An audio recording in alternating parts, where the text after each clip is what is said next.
नमस्कार प्रिय विद्यार्थियों। आज हम राजनीति शास्त्र में एक अन्य अध्ययन पद्धति के बारे में चर्चा करेंगे, जिसको व्यवहारवादी अध्ययन पद्धति के रूप में जाना जाता है। इसके प्रमुख विचारक डेविड स्टन, रॉबर्ट डाल, लासवेल, आमंड और पावेल थे। राजनीति शास्त्र में व्यवहारवादी अध्ययन पद्धति पर जोर दिया। इन सभी विचारकों का कहना था कि आधुनिक युग में ऐतिहासिक पद्धति की घटनाओं, संस्थाओं, संविधान आदि के अध्ययन से अधिक महत्वपूर्ण व्यक्ति या समूह के राजनीतिक व्यवहार का अध्ययन होना आवश्यक है। अतः हमें व्यवहारवादी पद्धति का प्रयोग आवश्यक हो गया है। इस पद्धति के माध्यम से राजनीतिक अध्ययन को वैज्ञानिक रूप दिया जा सकता है। रॉबर्ट डाल ने कहा कि व्यवहारवादी दृष्टिकोण का मुख्य स्थान उसके द्वारा निश्चित किए गए उद्देश्यों की प्रकृति से होता है। यह उद्देश्य वैज्ञानिक है। व्यवहारवाद का विकास ही राजनीति शास्त्र को अधिक वैज्ञानिक और यथार्थ बनाने के उद्देश्य से हुआ है। व्यवहारवादी पद्धति का उद्देश्य राजनीति शास्त्र की विषय वस्तु को व्यवस्थित एवं क्रमबद्ध रूप में संगठित कर उसका सुव्यवस्थित विश्लेषण करना है। इस विश्लेषण के आधार पर मानव व्यवहार से संबद्ध सिद्धांतों का प्रतिपादन करना है।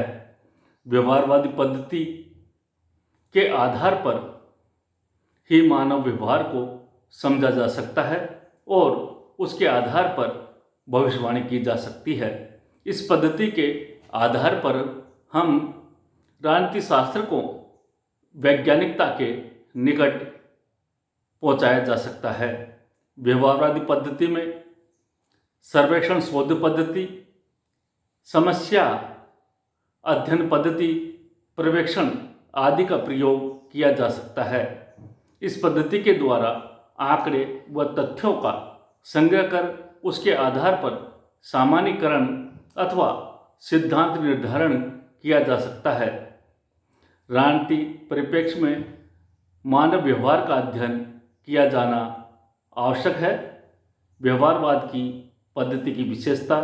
पहला, नियमन। व्यवहारवादी मनुष्य के व्यवहार में ऐसे सामान्य तत्वों को ढूंढने की कोशिश करते हैं जिसके आधार पर मानव व्यवहार का सामान्यीकरण किया जा सके। दूसरा, सत्यापन। व्यवहारवादी पद्धति की एक महत्वपूर्ण विशेषता है कि इसके अंतर्गत जो भी तथ्य संग्रहित किए जाए उनकी जांच की जाती है, जिससे सत्यापन प्रक्रिया कहा जाता है।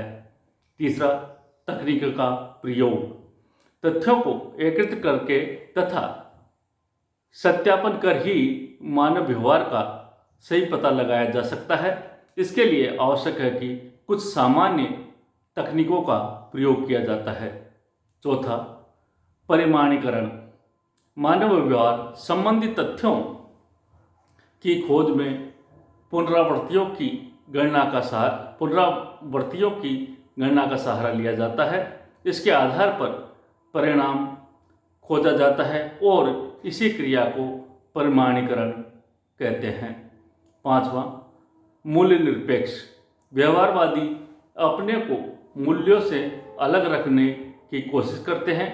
व्यवहारवादी अध्ययन में अध्ययनकर्ता को अपने मूल्यों व आदर्शों से पृथक रहने की सलाह देते हैं। चौथा, क्रमबद्धीकरण। तथ्यों को एकत्रित करते समय यह बहुत आवश्यक है कि उसे क्रमबद्ध किया जाए तथा मानव व्यवहार में कार्यकरण संबंध स्थापित किए जा सके। सातवां, वैज्ञानिकरण।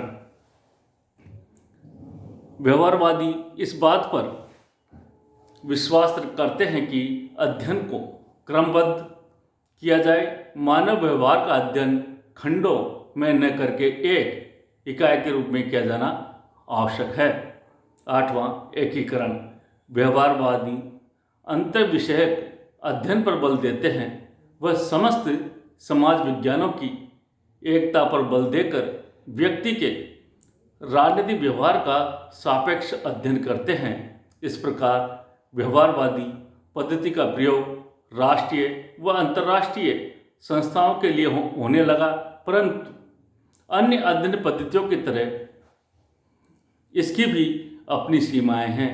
इसकी सबसे बड़ी त्रुटि यह है कि व्यवहारवादी लाखों करोड़ों डॉलर खर्च करने के बाद भी ये भविष्यवाणी करने में असमर्थ रही है कि अमुक घटना घटेगी भविष्यवाणी के साथ, परंतु आदि विश्लेषण लगे रहते हैं। Thank you.